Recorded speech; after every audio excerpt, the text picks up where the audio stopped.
Hello student, good evening. So अभी के lecture में हम लोग डिस्कस करेंगे centre of mass of a uniform semi circular disc. पिछले वाले लेक्चर में मैंने आपको सिखाया था कि centre of mass of a uniform semi circular ring कैसे पता किया जाता है, इनके कॉन्सेप्ट क्या होते हैं, मेथड क्या होते हैं, ऐसे बहुत सारा टॉपिक मैंने ऑलरेडी आपको सिखाया guys. So guys, topic start करने से पहले अगर आप मेरे चैनल पे नए हैं तो प्लीज सब्सक्राइब करके बेल आइकन को प्रेस कर लीजिए ताकि जो भी टॉपिक का वीडियो मैं अपलोड करूं उसका नोटिफिकेशन सबसे पहले आपको मिले। आप लोग भी पेन एंड पेपर निकाल लीजिए और मेरे साथ नोट करते रहिए गाइस, क्योंकि काफी इंपॉर्टेंट टॉपिक होता है centre of mass of a uniform semi circular disc, क्योंकि इसमें इंटीग्रेशन का बहुत ज्यादा यूज करना पड़ता है, इसलिए बच्चों को थोड़ा टफ लगता है। लेकिन मैं बहुत आसान डेरिवेशन आपको सिखाऊंगा ताकि आप इसको लाइफ टाइम याद रख सकते हो बेटा। तो आप लोग भी हेडिंग डालेंगे centre of mass, centre of mass of a uniform, center of mass of a uniform semicircular disk, semicircular disc of radius R. ये देखिए बेटा, यहाँ पे सेमी सर्कुलर डिस्क है, उसका रेडियस आर है, इसका सेंटर ऑफ मास का लोकेशन पता करना। अगर ये कंप्लीट डिस्क होता है यानी होल डिस्क होता है तो इसका सेंटर ऑफ मास जो है उसके ज्योमेट्रिकल सेंटर पे लाई करता है, यानी उसका जो केंद्र होता है, सेंटर होता है, उस पे लाई करता है इसका सेंटर ऑफ मास। लेकिन ये हाफ डिस्क है, इसका सेंटर ऑफ मास कोई जरूरी नहीं है कि इसके r/2 डिस्टेंस पे लाई करे। तो इसको पता करने के लिए मैं आपको एक आसान सा डेरिवेशन सिखाता हूं, आप इसके सेंटर ऑफ मास का लोकेशन पता कर सकते गाइस। तो यहां पे सबसे पहले हम लोग क्या करेंगे, एक छोटा सा मतलब सेमी सर्कुलर डिस्क कंसीडर करेंगे बेटा। ये देखिए, एक डिस्क हमने कंसीडर कर लिया, इसका जो रेडियस है, रेडियस में मान ले रहा हूं ये r रेडियस है बेटा। अभी देखिए इस पे मास ऐसा मतलब ये कैसा बॉडी है, कॉन्टिन्यूअस बॉडी है। तो मैंने आपको सिखाया था कि कॉन्टिन्यूअस बॉडी होगा तो हमें छोटे छोटे एलिमेंट में ब्रेक करना पड़ेगा बेटा, छोटे छोटे टुकड़ों में तोड़ना पड़ेगा। तो इसका हमें सेंटर ऑफ मास कंसीडर करने के लिए हमें एक छोटा सा रिंग कंसीडर करना पड़ेगा। एक रिंग कट करोगे, आप खुद ही सोचो, कटोरे के ऊपर कटोरा, कटोरे के ऊपर कटोरा रखते जाओगे तो आपको एक हेमी स्फीयर जैसा दिखेगा, नहीं दिखेगा? दिख जाएगा गाइस। तो वैसा ही बात यहाँ पे किया जा रहा है। एक डिस्क है, ऐसे पतली पतली वायर ऐसे शेप का रखते जाओ तो एक डिस्क का फॉर्मेशन करेगा, नहीं करेगा? आसानी से करेगा। तो उसमें से एक जो वायर है उसको निकाल लो तो वो रिंग जैसा दिखेगा हमारा।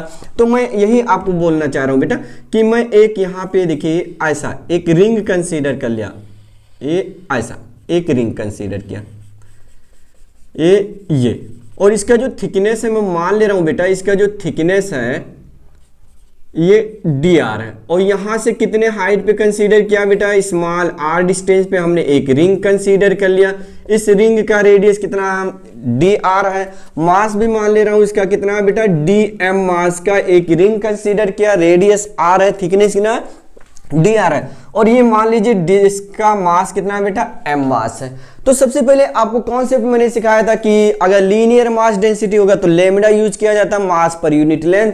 अगर ये आपका मास जो है डिस्ट्रीब्यूटेड है एज अ सरफेस तो हमें यूज करना पड़ा था सरफेस मास डेंसिटी, जिसके लिए हम लोग यूज करते थे मास पर यूनिट एरिया।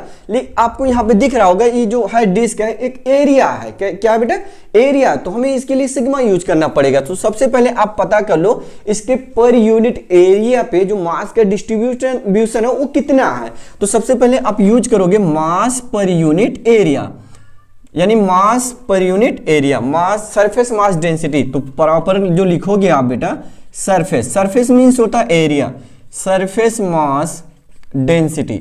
तो सरफेस मास डेंसिटी जनरली लोग यूज करते हैं सिग्मा। ये होता है बेटा मास पर यूनिट एरिया। क्या होता है बेटा, मास पर यूनिट एरिया। अभी आप बताओ मेरे को इसका मास कितना बेटा, m, मास m। और डिस्क का एरिया क्या होता है, πr²। डिस्क का एरिया क्या होता, πr²। लेकिन कंप्लीट डिस्क होता तो होता πr², ये तो आधा ही है तो एरिया को भी बांट दो आधे में, तो एरिया बनेगा πr²/2। क्या बनेगा बेटा, πr²/2, यानी ये आपको दिख रहा होगा 2m/πr²।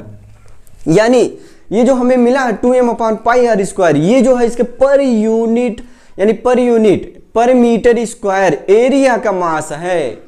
समझ पा रहे हैं, यानी उसके पर मीटर स्क्वायर एरिया का मास 2m/σr² है। सो इसलिए हम इसका मास भी पता कर सकते हैं, जो पतली सी स्ट्रिप कट की हो उसका डीएम पर यूनिट एरिया, ये हो गया।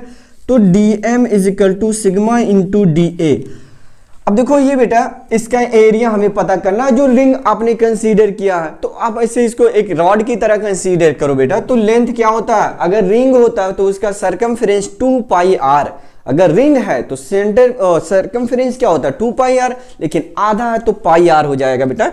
तो ये देखो यहाँ पे सिग्मा इंटू लेंथ कितना होगा बेटा इसका पाई इंटू स्मॉल आर, अगर थिकनेस से मल्टीप्लाई कर ले तो एरिया मिल जाएगा, नहीं मिल जाएगा, पाई आर इंटू डी आर। नहीं समझे आप, ये देखो अगर आप इसको ऐसा कंसीडर करो बेटा, ये लेंथ कितना है पाई आर, और ये जो थिकनेस है ये थिकनेस डी आर है, तो लेंथ इंटू ब्रीथ, इसका एरिया पता चल जाएगा, लंबाई गुड़े चौड़ाई तो पाई आर गुड़े डी आर। तो यही तो हमने लिखा है एरिया के जगह पे पाई आर इंटू डी आर, इसका एरिया पता चल जाएगा।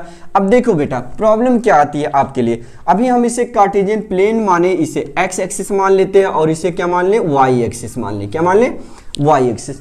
तो देखो बेटा यहाँ पे x में अगर हम लोग बात करें तो सेंटर ऑफ मास उसका वही केंद्र बन जाएगा 0,0 जो होता है, लेकिन इसमें हम नहीं बता सकते अभी कहाँ पे लाई करेगा। तो इसके लिए हम निकालेंगे YCM। तो आपको मैंने फार्मूला ऑलरेडी सिखाया हूं, y into DM whole divided by DM।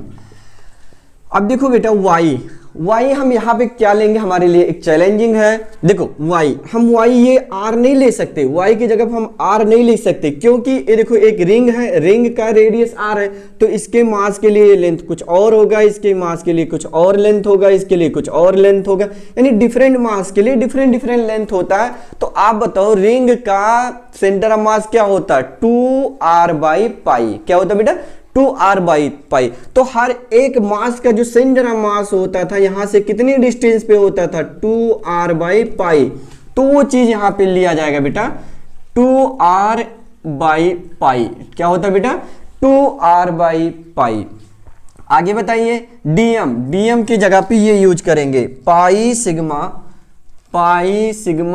r into D are, pi sigma r into D are और अपान ये देखो बेटा डीएम अगर जोड़ोगे सारे डीएम जोड़ोगे तो m के बराबर हो जाएगा, m के बराबर। और 0 से अगर हम r कंसीडर कर ले, आप खुद ही देखो बेटा, ऐसे एक दूसरा रिंग हम लोग कंसीडर कर ले, ऐसे एक तीसरा रिंग ऐसे कंसीडर कर ले, तो ऐसे हम यहां तक अगर r रेडियस तक जाएंगे तो हर एक मास कवर हो जाएगा, आसानी से कवर हो जाएगा। तो 0 से r इंटीग्रेशन लगाएंगे, पाई और पाई मर जाएगा, सिग्मा और 2 यानी 2 सिग्मा बाहर कर लेंगे r इंटू आर, तो ये हो जाएगा बेटा r स्क्वायर, क्या हो जाएगा बेटा r स्क्वायर, यानी इंटीग्रेशन 0 से r square into D are और अपान क्या लिखेंगे m, 2 इंटू सिग्मा की वैल्यू भी रख दो बेटा, तो 2m divided by pi r square, और इसका इंटीग्रेशन r क्यूब है तो r मतलब r स्क्वायर है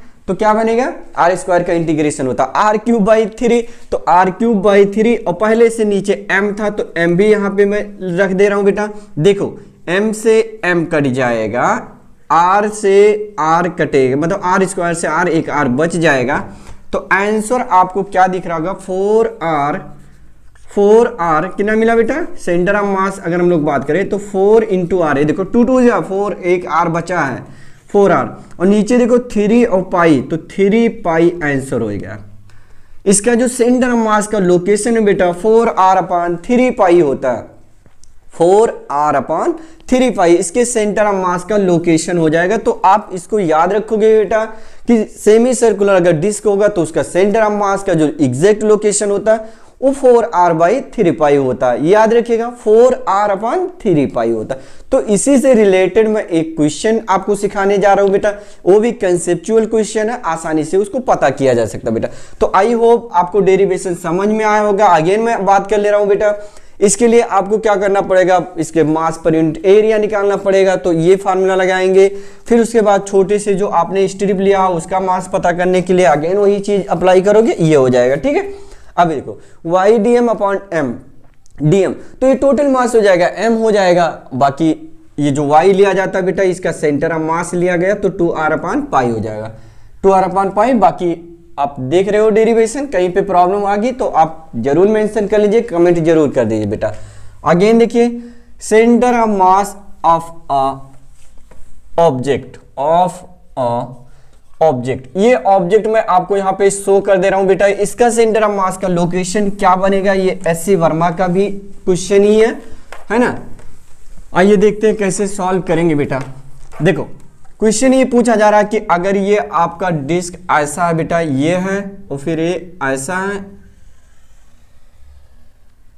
ये ऐसा डिस्क है बेटा, ठीक है। इसका सेंटर ये है, कोसेंट्रिक है, दोनों का सेंटर सेम है, ये बोला जा रहा है बेटा। इसका जो रेडियस है ये है आपका R1 और ये जो दूसरा है डिस्क उसका रेडियस कितना R2। कह रहा है इसका सेंटर ऑफ मास का लोकेशन बताइए। ये देखो डिस्क है बट कंप्लीट डिस्क नहीं है, वो ऐसा पट्टी सा दिख रहा है आपको, एक पतली सी स्ट्रिप जैसा दिख रहा है। कह रहा है इसका सेंटर ऑफ मास बताइए। कह रहा है इनर सरफेस का जो रेडियस है R1 है और आउटर सरफेस का रेडियस कितना R2। Find the centre of mass of this object.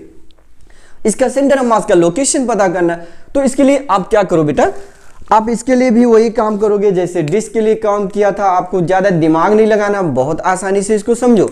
आप एक छोटा सा रिंग कंसीडर कर लो बेटा। ये देखो, ये हमने क्या किया बेटा, एक रिंग कंसीडर कर लिया, ये ऐसा, ये देखो ये एक रिंग कंसीडर किया। यहां से कितने डिस्टेंस पे बेटा, R डिस्टेंस पे, और इसकी जो थिकनेस वही फिर मान ले रहा हूं कितना dr। तो चलो इसमें ज्यादा हम मेहनत नहीं करेंगे, आसानी से आप समझ सकते हो बेटा। सरफेस मास क्या होता है बेटा, सरफेस मास डेंसिटी। तो सरफेस मास डेंसिटी किससे लिखोगे बेटा, सिग्मा। मास पर यूनिट एरिया, देखो मास कितना है बेटा m, एरिया क्या बनेगा। अगर हम आउटर सरफेस की एरिया की बात करें तो क्या लिखते थे, पाई r स्क्वायर बाई 2। तो यहाँ R2 बेटा, तो ये हो जाएगा पाई R2 का स्क्वायर और डिवाइडेड बाई 2। अब देखो ये हमने ये भी पोर्शन का एरिया इसमें इंक्लूड किया है। ये जो है नहीं डिस्क, यहाँ पे वर्जिन नहीं डिस्क, उसका भी एरिया हमने इंक्लूड कर लिया। तो उसके लिए हमें क्या करना पड़ेगा, वो चीज हमें निकालना पड़ेगा, यानी हमें माइनस करना पड़ेगा पाई, और ये वाले नीचे वाले का अगर देखा जाए तो पाई R1 स्क्वायर बाई 2। तो ऊपर 2 चला जाएगा एलसीएम लेने के बाद, तो 2m अपॉन पाई कॉमन ले लो, तो बचेगा बेटा R2 square minus R1 square. ये हमें पता चल जाएगा, इसके मास पर यूनिट एरिया का मास पता चल जाएगा, समझ पा रहे। तो 2m upon pi R2 square minus R1 square हो जाएगा। सो अगर हमें छोटे से निकालना है, यानी छोटे से निकालना है सिग्मा मास dm लिखेंगे upon da। So dm is equal to sigma into da, और da वही फिर यूज करेंगे जो पिछले वाले में हम लोगों ने यूज किया। क्या यूज किया, sigma pi into r into dr। कहानी वही है बट सीन अलग है, पिक्चर वही है बट सीन क्या है इसका वो दूसरा है बेटा, ठीक है। तो अब देखो यहाँ पे हम लोग लिखेंगे बेटा YCM इंटीग्रेशन, कहां से लिखेंगे, R1 से लेके R2, और इसका सेंटर ऑफ मास, ये देखो रिंग कंसीडर कियो, तो इसका सेंटर ऑफ मास कहां पे लाई करेगा बेटा, 2r बाई पाई। तो फिर वही चीज लिखोगे 2r by pi into sigma pi r into D are, pi r into D are, divided by क्या लिख दें, m लिख देते हैं। क्या लिखेंगे बेटा, m लिख दीजिए आप, ठीक है। चलो देखो पाई से पाई कट जाएगा, बाहर क्या क्या आएगा, 2 इंटू सिग्मा बाहर आ जाएगा, अपॉन m भी बाहर हो गया। इसका integration r into R square हो गया, r इंटू आर क्या बनेगा बेटा, r स्क्वायर। तो r square into D R, R1 से R2 इंटीग्रेट करोगे तो 2 sigma upon m integration r cube. तो upper limit R2 square by 3, अरे यही तो लिखेंगे बेटा, r क्यूब होगा, r स्क्वायर का फिर r क्यूब, तो r क्यूब बाई 3 माइनस क्या लिखेंगे, R1 क्यूब बाई 3। नहीं समझे, हमने इंटीग्रेशन किया, यानी आप समझ पा रहे होंगे। मैं एक लाइन और लिख दे रहा हूं ताकि कंफ्यूजन ना हो आपको। यहाँ पे बनेगा r क्यूब बाई 3 और लिमिट लगाओगे R1 से R2। तो पहले अपर लिमिट पुट किया जाता, उसके बाद लिमिट माइनस लगा करके लोअर लिमिट पुट किया जाता। वही चीज तो अपन किया बेटा, 2 सिग्मा अपॉन m R2 का cube by 3 minus R1 cube by 3। अच्छा 2 इंटू सिग्मा रखने जा रहा हूं बेटा। सिग्मा आपका क्या था 2m, ये देखो भाई 2m upon pi into R2 square minus R1 square, ये हमने रख दिया सिग्मा। और पहले से क्या था बेटा 2 अपान m, ये देखो भाई 2 कहाँ गया, ये 2 अपान m, सिग्मा की वैल्यू ये हो गई। अब इस चीज को थोड़ा और सिंप्लीफाई करोगे, R2 cube minus R1 cube, और नीचे क्या बनेगा बेटा 3, क्या बनेगा 3 बन जाएगा। यहाँ पे कोई दिक्कत तो नहीं आई होगी आई थिंक, ये और ये कट जाएगा बेटा। और आप सिंप्लीफाई करना चाहो तो कर सकते हो, तो ये बनेगा 4 और ये R2 का क्यूब माइनस R1 का cube whole divided by 3 pi R2 square minus R1 square. Answer तो ये होगा, लेकिन आप देखोगे बहुत सारी बुकों में सिंप्लीफिकेशन लिखा हुआ है, मतलब और ज्यादा इसको सॉल्व किया गया है बेटा। मेन आंसर तो ये होगा अपना। और अगर आप इसको और सिंप्लीफाई करना चाह रहे हो तो कर लो, क्या दिक्कत है बेटा। YCM, चलो बताओ 4, ये क्या बनेगा ए क्यूब बी क्यूब, ए क्यूब माइनस बी क्यूब का फार्मूला, तो एक ब्रैकेट में क्या बनेगा बेटा a माइनस बी, मतलब R2 माइनस R1, दूसरे में हो जाएगा R2 square plus R1 square plus R1 and R2 और होल डिवाइडेड बाई 3 पाई, और एक ब्रैकेट में इसका क्या बनने वाला है R2 माइनस R1 और एक में R2 प्लस R1, तो यहाँ पे माइनस और माइनस कट जाएंगे तो बचेगा आपका 4 अपॉन, मतलब 4 R2 square plus R1 square plus R1 and R2 whole divided by 3 pi और ब्रैकेट में R2 plus R1। I think आपको डेरिवेशन ये भी समझ में आ गया होगा कैसे फाइंड किया जाता है सेंटर ऑफ मास इस तरह के ऑब्जेक्ट का। सो गाइस ऐसे बहुत सारे आपको क्वेश्चन मिलेंगे, तो आपको मेथड ऐसा ही लगाना पड़ेगा। अगर डिस्क जैसा क्वेश्चन आपको मिला तो यही काम करिए, आप एक रिंग कंसीडर कर लिए पतला सा, उसका सेंटर ऑफ मास आपको पता होगा आई थिंक 2r/पाई होता है। उसी मेथड को लगा करके हम किसी भी ऑब्जेक्ट का सेंटर ऑफ मास आसानी से पता कर सकते हैं गाइस। तो चलिए गाइस नेक्स्ट लेक्चर में मैं आपको सिखाऊंगा कि centre of mass of a triangular plate का सेंटर ऑफ मास कैसे फाइंड किया जाता है। तो उसका नोटिफिकेशन पाने के लिए प्लीज सब्सक्राइब कर लीजिए ताकि उसका नोटिफिकेशन आपको मिल जाए गाइज। तो हम लोग डेली ऐसा डिस्कस करते रहते हैं गाइज। पहले आपको टॉपिक सिखाते हैं, फिर उससे रिलेटेड आपको क्वेश्चन कराते हैं ताकि कॉन्सेप्ट जो है आपको अच्छे से क्लियर हो जाए गाइज। तो आपको बहुत यूजफुल लेक्चर मिलता रहेगा, हर डे आपको मिलेगा गाइज और इवनिंग में मिलता रहेगा।